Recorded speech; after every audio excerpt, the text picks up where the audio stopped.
Bir kuni No'shiravon Odil ovga chiqdi. Ov qilib, kabob pishirmoqchi bo'lishdi. Lekin pishirish uchun tuz topilmadi.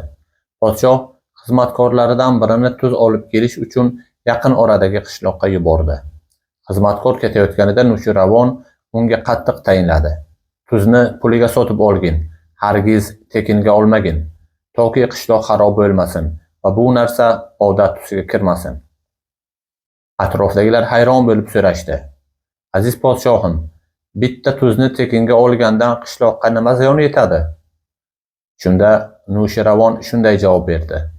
Dunyoda zulmning boshi kichik bo'lgan, keyin har kim unga oz-ozdan qo'shib kattalashtirgan. Agar podshoh fuqaroning bog'idan bitta olma yesa, uning navkarlari daraxtni tomiri bilan sug'urib olishadi. Agar podshoh yarimta tuxumni zulm bilan olsa, uning askarlari 1000 ta tovuqni siqib kabob qiladi.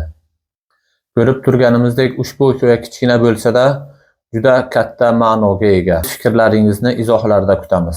Endi matnning asli forsiy variantini ko'rib chiqamiz.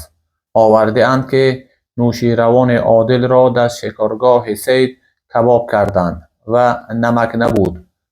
غلامی به روستا رفت تا نمک آرد. نوشیروان گفت نمک به قیمت بستان تا رسمی نشود و ده خراب نگردد. گفتند از این قدر چه خلل آید؟ گفت بنیاد ظلم در جهان اول اندکی بوده است. هر که آمد بر او مزیدی کرده تا بدین غایت رسیده.